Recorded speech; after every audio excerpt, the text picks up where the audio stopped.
I don't know how long they will let this channel stay up, but as long as they do, I will bring you the truth. I am Truth Harbinger. I wear this mask to protect my identity. They are watching. They are listening. Subscribe to this channel at your own risk. You have been warned.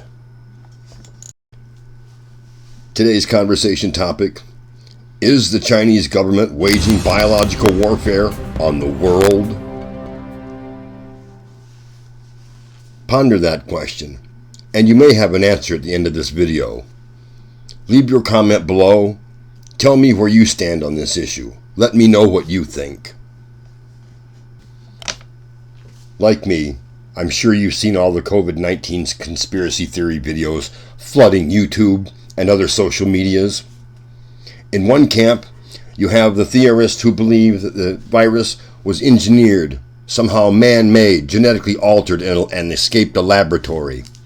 On the other side, you have the ones who believe that it's a natural virus. It happened naturally, there's been no mutation, and nobody's responsible.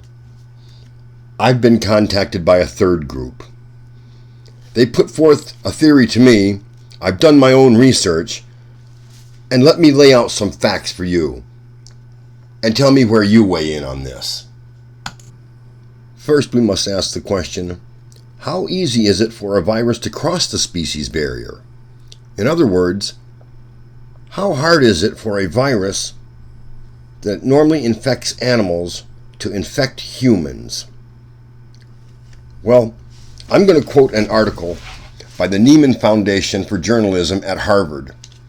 The article is entitled, "Covering Pandemic Flu, Crossing the Species Barrier." And I quote, "Animal influenza viruses do not infect humans on a regular basis. In fact, all influenza viruses usually have perfected their mechanism to attach to the right receptors in the host family, such as birds or humans. Crossing the species barrier to infect another species requires specific changes that are not achieved easily."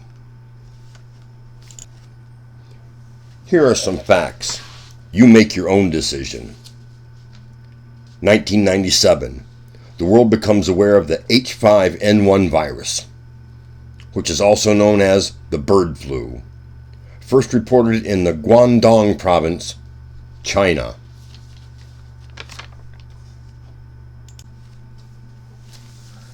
February 10th, 2003, the Beijing office of World Health received an email talking about a strange contagious disease that in 1 week had claimed more than 100 lives, again in the Guangdong province, China. The very next day, February the 11th, 2003, the World Health Organization gets a report from the Chinese Ministry of Health of an outbreak of acute respiratory syndrome with 300 cases and only 5 deaths, again in the Guangdong province, China, also known as SARS virus. 2013, the world becomes aware of the H7N9 virus, also known as avian flu, this one in the Chongqing municipality, China. January 20th, COVID-19 threatens the world, collapsing economies and devastating elderly and the sick. Origination, Hunan, China.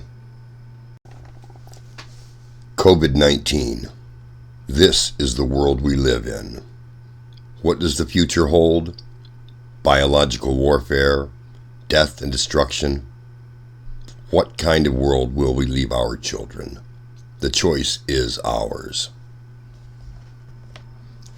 I'm not saying the Chinese government is behind anything. But given this information, conspiracy theorists say that it's no coincidence that all these viruses came from China, and that if they are natural viruses, the Chinese government is facilitating the right conditions to ensure animal-to-human transmission of the viruses. They also say that these past viruses were only tests. When they developed the right strain, it could end society as we know it. Where do you weigh in on this topic? Leave your comment below and tell me your thoughts. And remember, subscribe at your own risk.